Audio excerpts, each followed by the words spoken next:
Nah, jadi nanti setiap pertemuan itu kita sudah masuk ke hitung-hitungan. Yang pertama ini pengujian hipotesis, kemudian yang selanjutnya nanti kita masuk pada untuk korelasi, kemudian nanti juga ada yang namanya Chi-square, terakhir sampai ke uji ANOVA. Nah, di dalam pengujian statistik ini, untuk pengertian dari hipotesis itu sendiri, atau pengujian hipotesis, kemarin sudah pernah saya jelaskan bahwa hipotesis itu bisa kita katakan sebuah pernyataan atau pendugaan, ya, pernyataan atau sebuah pendugaan, di mana hubungannya dalam sebuah pengujian itu berhubungan dengan sebuah penerimaan atau penolakan dari sebuah hipotesis. Jadi hipotesis itu kita anggap sebagai pendugaan. Nah, pendugaan ini bisa kita lakukan pembuktian. Setelah kita lakukan pembuktian, kita akan beri kesimpulan apakah hipotesis tersebut bisa diterima atau ditolak. Ya, kalau ditolak berarti tidak bisa kita gunakan hipotesisnya. Tapi kalau misalnya kita buktikan hipotesis tersebut, kemudian hipotesis itu bisa diterima, artinya kesimpulan atau hipotesis yang kita katakan di awal itu adalah benar, gitu ya. Kemudian hipotesis ini juga berhubungan dengan yang namanya populasi. Nah, yang kita teliti nanti adalah kita ambil berdasarkan banyaknya populasi, tapi yang kita ambil hanya sebagian daripada populasi, itu namanya sampel. Karena tidak mungkin kita bisa meneliti semuanya, kita hanya mengambil berdasarkan sampel-sampel saja dari populasi. Gitu. Kemudian,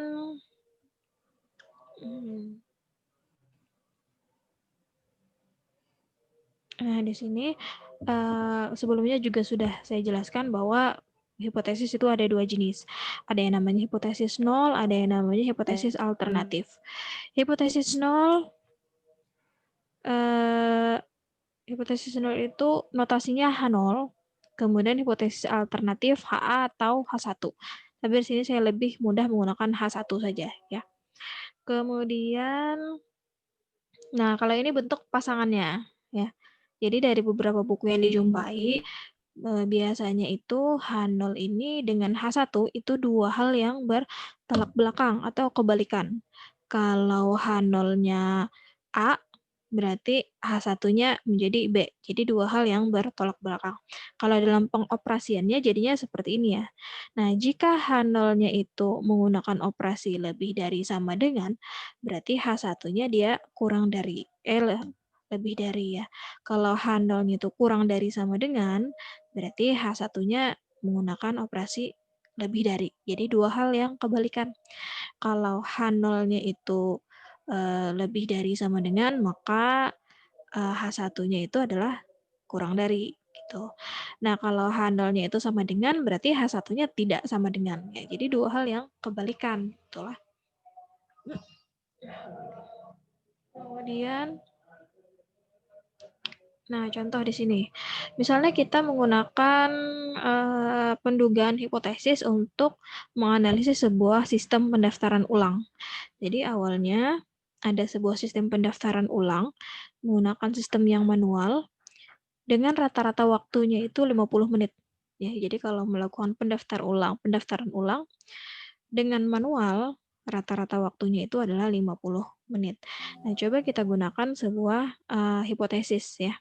Kita gunakan hipotesis awal atau kita buat hipotesis awal dengan hipotesis yang alternatif. Nah, kalau H0-nya ini adalah hipotesis awalnya, yaitu di mana rata-ratanya tadi adalah 50 menit. Berarti untuk hipotesis alternatifnya adalah seharusnya kita harus membuat hipotesis yang lebih cepat daripada 50 menit. Ya. Berarti kita bikin yang kurang dari 50 menit. Ya, untuk hipotesis awalnya itu adalah 50 menit rata-rata waktunya. Kemudian untuk yang hipotesis alternatifnya atau H1 kita bikin kurang dari 50 menit. Oke, gitu ya. Kemudian nah, supaya jelas, nanti kita langsung ke contoh. Nah, ini satu lagi. Kemarin juga saya jelaskan ada dua macam arah pengujian dari hipotesis. Ada yang satu arah, ada yang dua arah. Kalau untuk satu arah ini, biasanya dia menggunakan operasi atau notasi kurang dari, lebih dari, kurang dari sama dengan, lebih dari sama dengan. Nah, itu ciri-cirinya biasanya menggunakan arah atau satu arah. Menggunakan satu arah. Tapi kalau untuk yang, nah ini untuk gambar yang satu arah ya. Jadi satu arah itu maksudnya adalah dalam sebuah kurva normal, dia hanya menyajikan satu buah arah. Arahnya entah yang di sebelah kiri atau yang di sebelah kanan. Ini untuk arah yang sebelah kanan, ini untuk arah yang di sebelah kiri. Nah, luas kurva yang ada di bawah garis, yang ini,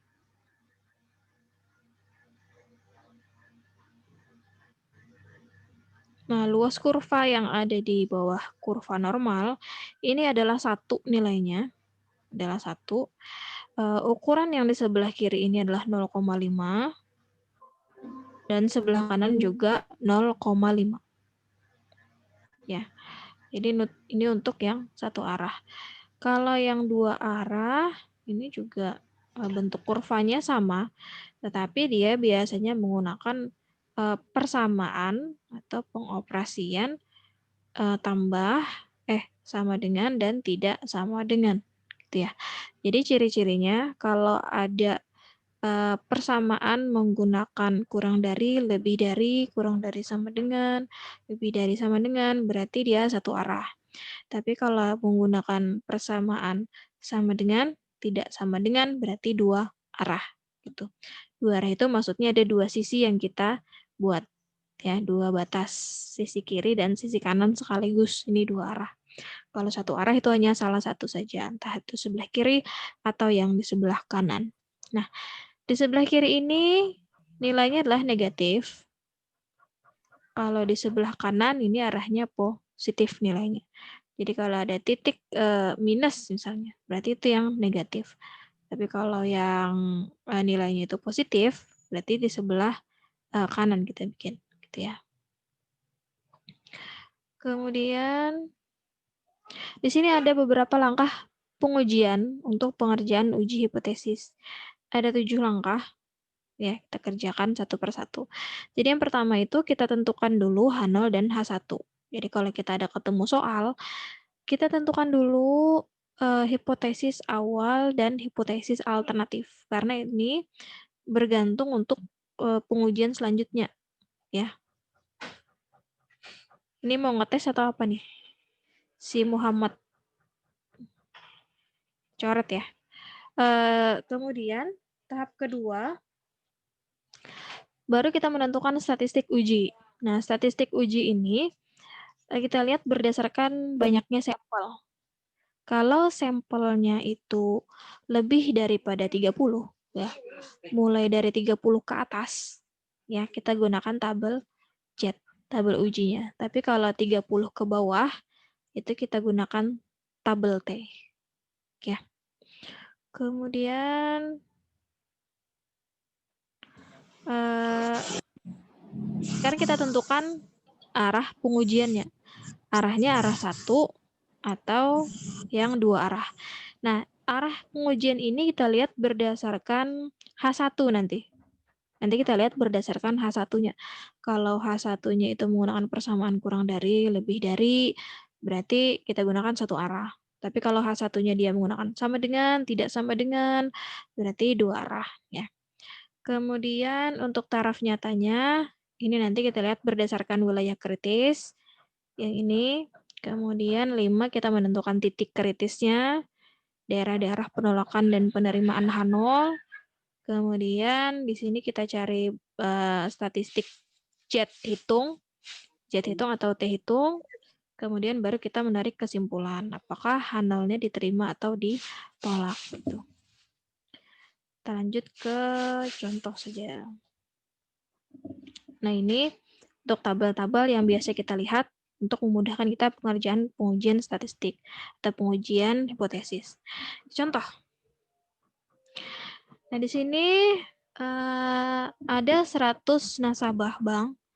Jadi ada 100 orang.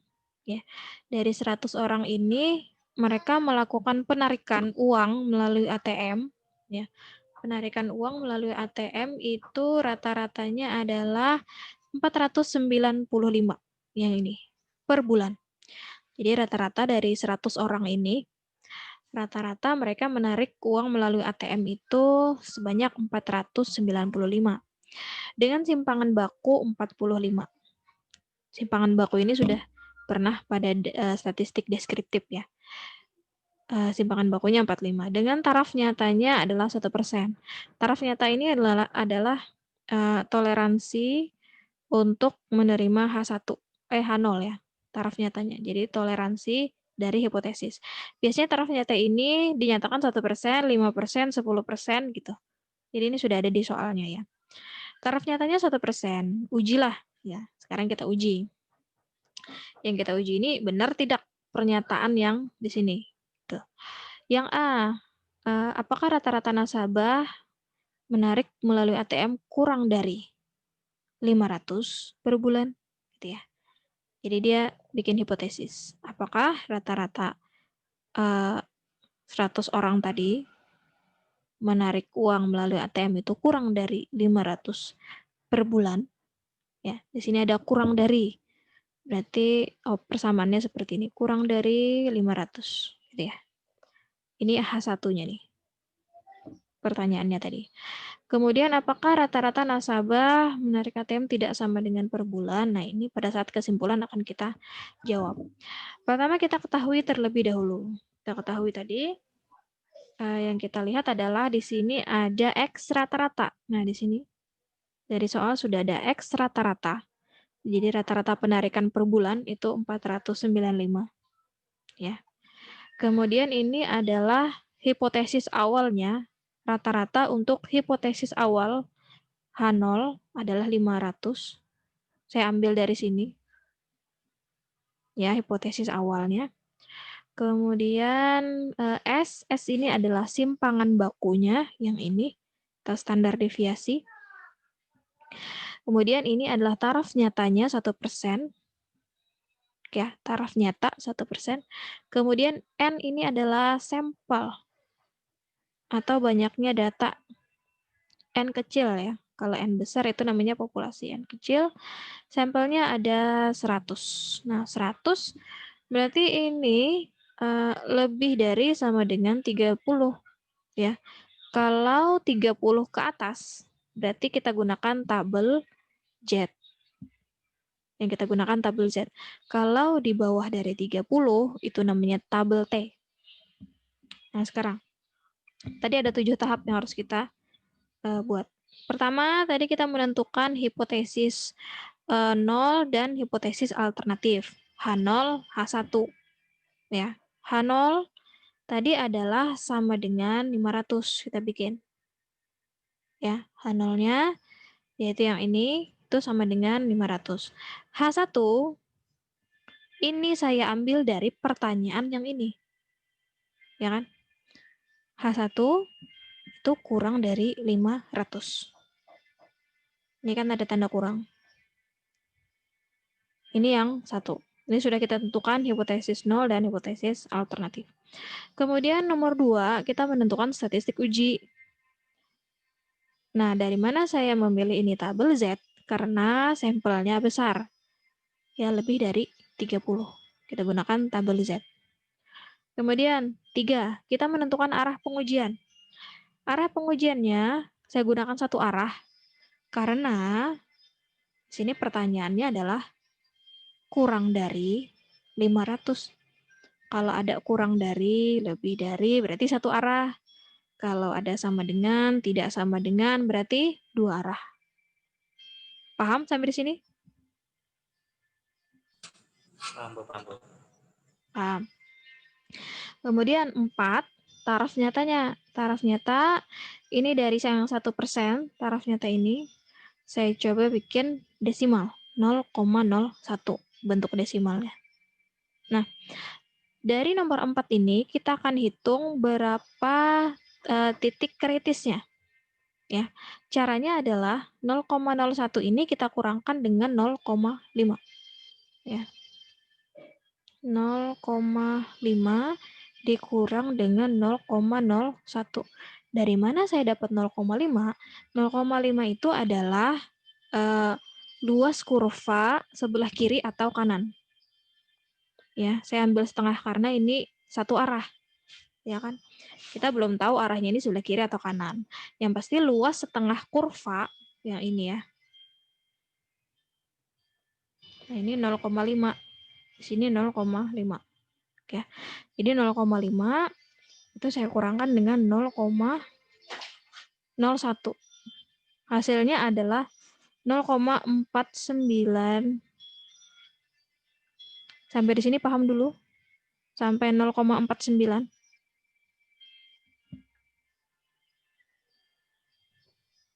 Halo? Halo, Bu. Paham dulu sampai 0,49?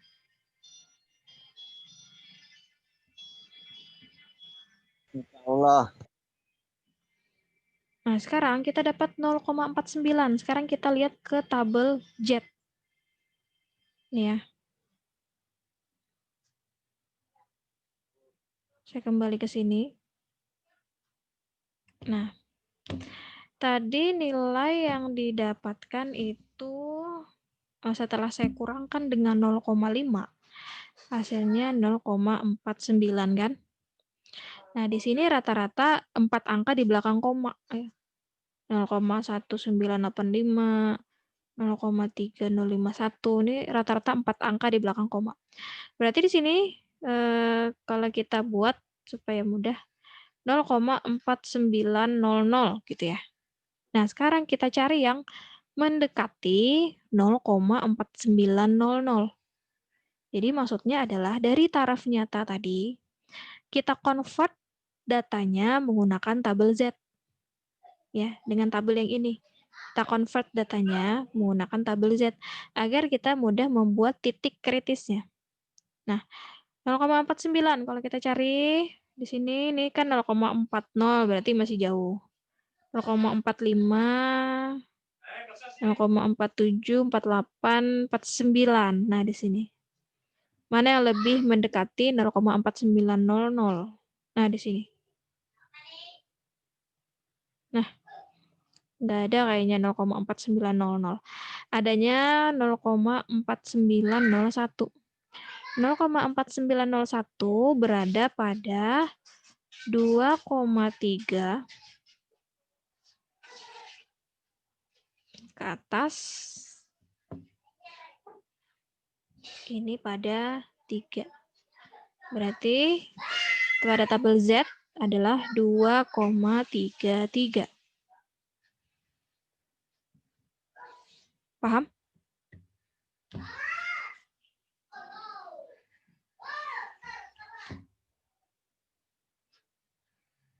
Kembali yang tadi.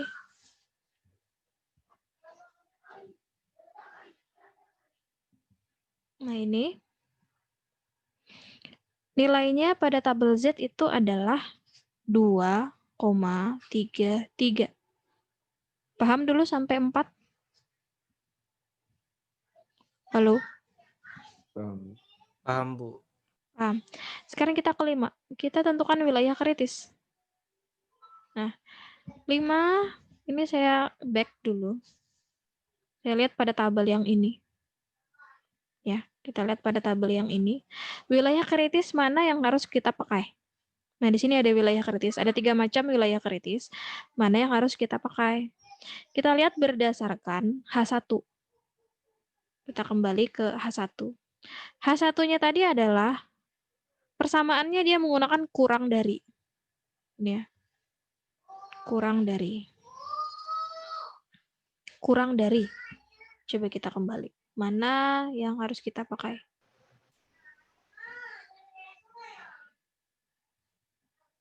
Ini kurang dari. Berarti wilayah kritis yang kita pakai yang ini. Ya. Ini wilayah kritis yang kita pakai. Jadi kalau misalnya kita dapat nilai tabel Z, itu kurang dari, kita rubah menjadi minus tabel Z. Taraf nyata. Nah, jadi kalau kita ketemu tadi nilainya 2,33, Berarti kita jadikan minus 2,33.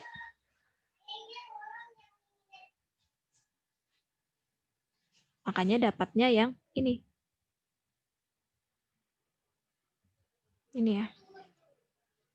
Nah, minus 2,33. Nomor 5 paham?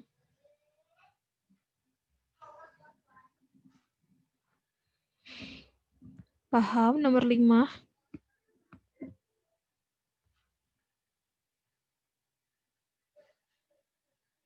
Halo netizen?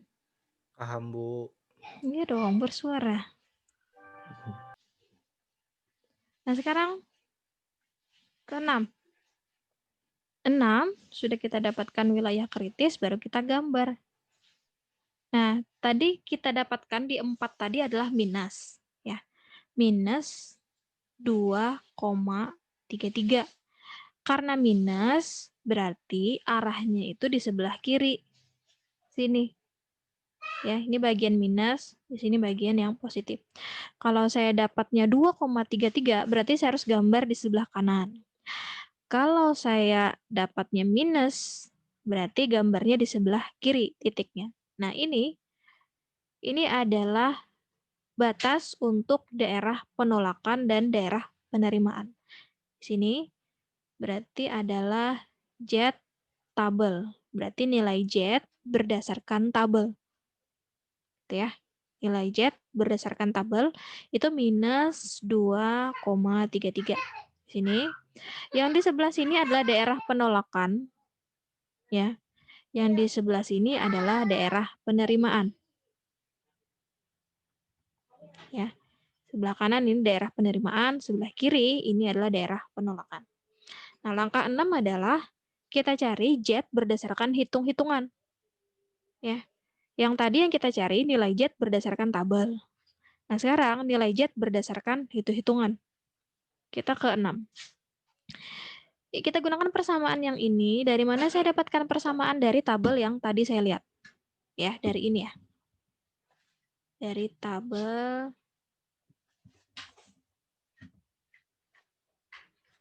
Nah, dari tabel yang ini. Ini nilai uji statistik. Saya tinggal memasukkan datanya aja. Di sini Z sama dengan X rata-rata. X rata-rata tadi adalah 495 berdasarkan di soal. Dikurang dengan rata-rata hipotesis awal, yaitu 500. Dibagi dengan 45. 45 ini standar deviasi atau simpangan baku. Dibagi dengan akar 100. 100 adalah banyaknya data sampel. Di dalam kayaknya. Di dalam. Adalah di dalam terjadi ada di sini dalam tas. Thank you. Kemudian ini kita hitung, kita kurang dulu. Kemudian 45 kita bagi dengan hasil akar 100. Dapatnya di sini minus 5 dibagi 4,5. Hasilnya adalah minus 1,11. Kita dapatnya minus lagi. Karena minus, berarti ada di sebelah kiri. Ya. Kalau kita rubah, saya kira-kira aja lah. Sini 2, berarti sekitar sini. Sini adalah yang minus 1,11. Kemudian ini berdasarkan Z hitung. Nah, jadi ada Z tabel, ada yang Z hitung. Nah, sekarang apakah Z hitung ini dia termasuk daerah penolakan atau penerimaan? Ya. Karena Z hitung ini termasuk di daerah penerimaan H0, berarti H0-nya diterima. Ya, sini ada kesimpulan. Z hitung sama dengan minus 1,11 ada di daerah penerimaan H0. Maka H0-nya diterima. Ya, Z hitungnya ada di daerah penerimaan. Jadi H0-nya diterima. Karena H0 diterima, berarti H1 ditolak. Karena dia kebalikannya. Kalau H0 diterima, berarti H1 ditolak. Ya. Kalau H0-nya ditolak, berarti H1 diterima. Misalnya saya dapat jet hitung ini misalnya minus 3,12 misalnya ya. Minus 312. Di dalam,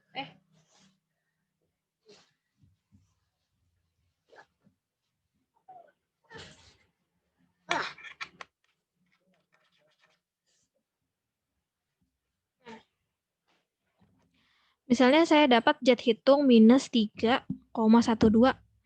Nah, minus 3 itu berarti ada di sekitar sini ya. Ya, contoh nih. Nah, kalau di sini berarti dia termasuk di daerah penolakan. Nah, karena misalnya di sini dia termasuk daerah penolakan, berarti H0-nya ditolak, H1 diterima.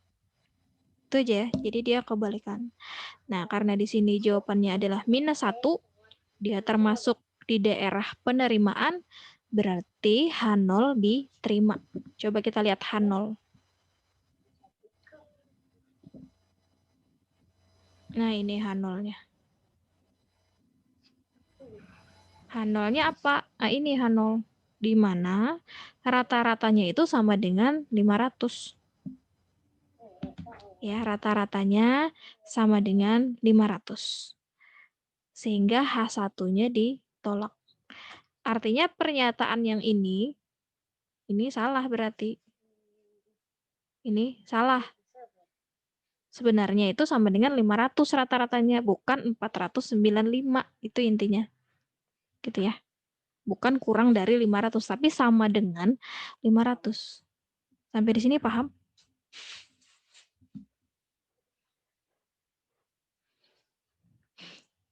Jangan buku kos dulu lah, ini hanya awal. Ya.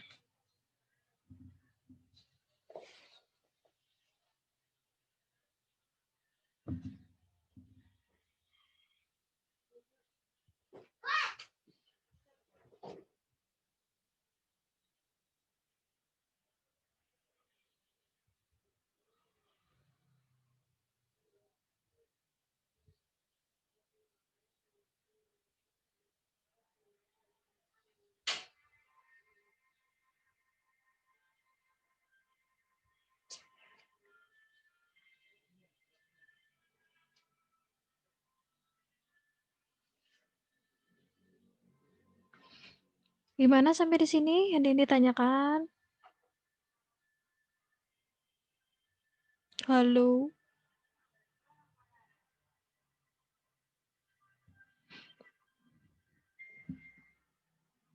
Masih menghitung-hitung?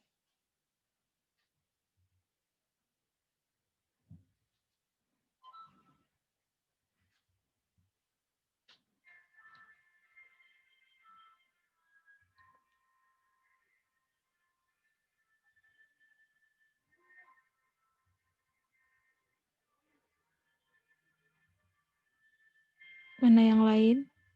Suaranya kededa?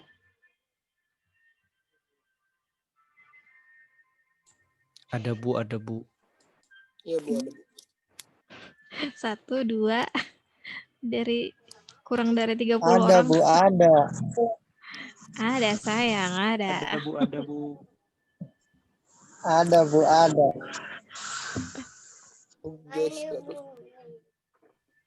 Apa? Paham kan ada nih? Paham Bu. Itu nak Insya tuh Allah banyak paham. bocoran. Insya Allah Bu Insya paham. Allah paham Bu, paham. Insya Allah. Insya Allah Bu. Dia yakin lah. Kerja yang ditanyakan kah? Tidak Bu. Luar biasa ya. Ganteng doang. Jemput cewek dipanggang. Kasian banget ceweknya dipanggang Boy.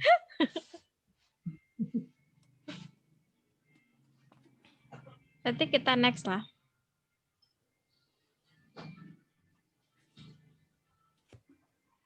Nah, kemudian kita coba lagi untuk pengujian hipotesis yang sampel kecil.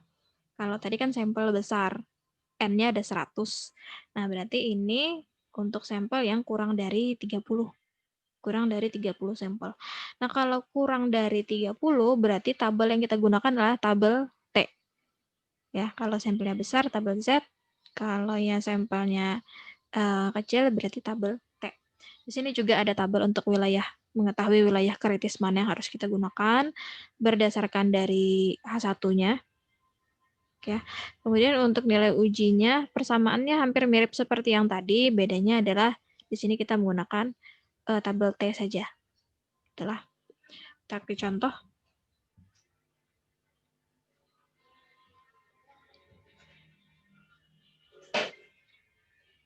Ya, katakan teteh Ula nih, Pak. Ya.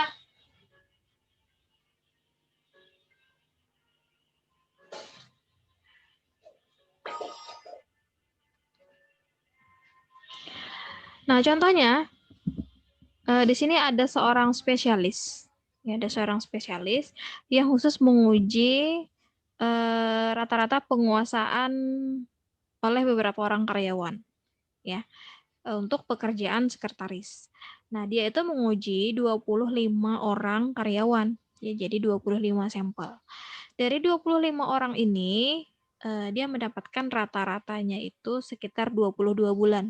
Ya, jadi rata-rata orang menguasai sebuah pekerjaan dari 25 orang itu 22 bulan rata-rata, 1 tahun, hampir 2 tahun ya, hampir 2 tahun. Dengan simpangan bakunya adalah 4 bulan. Kemudian taraf nyatanya adalah 5%. Nah, sekarang kita uji apakah rata-rata penguasaan tidak sama dengan 20 bulan. Nah, berarti di sini dia membuat sebuah hipotesis. Ya, kalau kita bikin persamaannya menjadi tidak sama dengan warnanya ganti. Berarti tidak sama dengan 20 ya. Bikin hipotesisnya. Kemudian, apakah rata-rata penguasaan lebih dari 20 bulan? Ini untuk menjawab bagian kesimpulan. Sekarang kita ketahui terlebih dahulu. Rata-ratanya tadi kita dapatkan adalah 22 bulan. Ya, rata-rata dari soal saya ambil. Kemudian ini untuk rata-rata hipotesis awalnya adalah 20. Saya ambil dari sini. Kemudian simpangan bakunya 4 bulan dengan taraf nyatanya 5%. N atau sampelnya adalah 25 orang dari 25 karyawan tadi. Pertama kita harus menentukan hipotesis 0 dan hipotesis awal. Hipotesis 0 adalah 20 bulan yang ini hipotesis awalnya. Kemudian H1-nya berarti dia menggunakan tidak sama dengan, ini dari sini saya ambil. Ya, tidak sama dengan. Berarti karena dia tidak sama dengan, otomatis arahnya itu ada 2. Ya, berarti 2 arah. Bentar ya.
Kemudian H1-nya tadi saya ngambil dari soal, yaitu tidak sama dengan 20. Karena tidak sama dengan berarti otomatis dia 2 arah.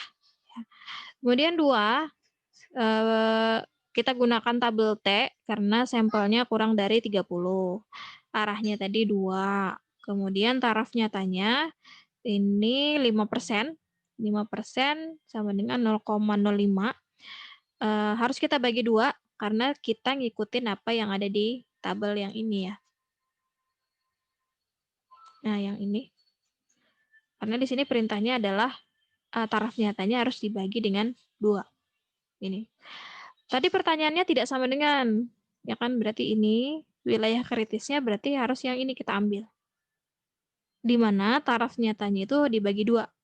Ini ya. Kemudian, kalau kita bagi 2, itu hasilnya 2,5%.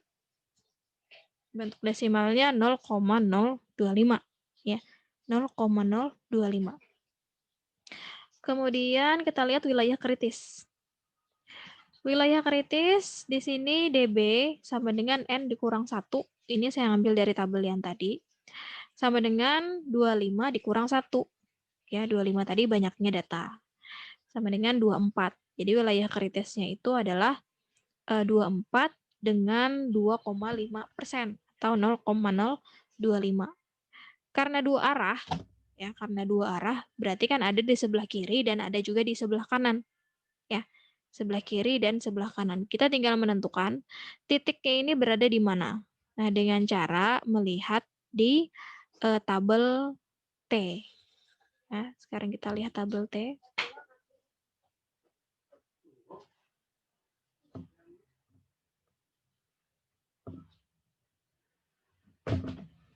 Tabel T-nya kelihatan? Tabel T kelihatan lah. Kelihatan, Bu.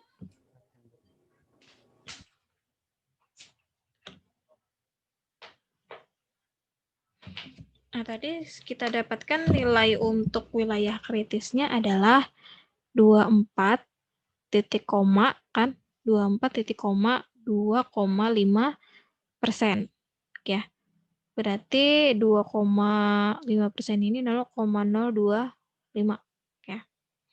Berarti 24 titik koma 0,025. Nah, sekarang kita lihat pada tabel T, dia berada pada nilai berapa ya. 24 ini di bagian DK, ini kita lihat bagian 24 ini 24. Kemudian pada bagian taraf nyatanya adalah 0,025. 0,025 yang ini. Nah, berarti dia berada pada sini. 2,064. Nah, gitu ya. 2,064. 2,064. Kembali ke yang tadi.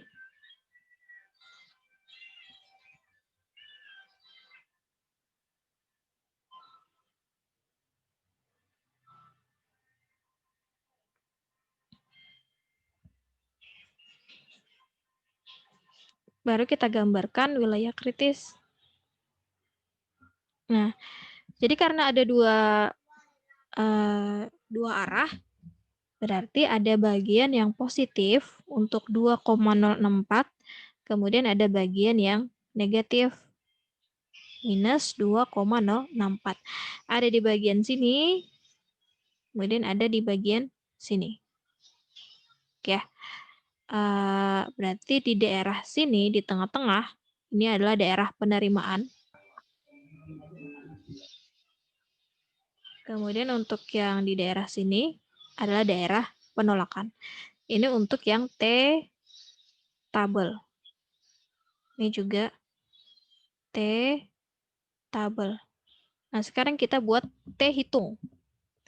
T hitung, kita gunakan persamaan yang tadi. Ini persamaannya kita tinggal masukkan datanya. 22 dikurang dengan 20, dibagi dengan 4, dibagi dengan akar dari 25. Dapatnya 2,2 dibagi 0,8. Hasilnya 2,5. 2,5 ini berarti nilainya positif. Positif berarti dia ada di sebelah kanan. Kita lihat apakah dia berada di daerah penolakan atau di daerah penerimaan. 2,5. Sedangkan batasnya tadi adalah 2,0. 2,5 berarti di sekitar sini ya. Ada di sekitar sini. Nah, ini T hitung. Nah, berarti 2,5 ini dia terdapat di daerah penolakan. Berarti kesimpulannya adalah H0-nya ditolak. Ya, karena dia berada di daerah penolakan. Kalau H0-nya ditolak, berarti H1 diterima.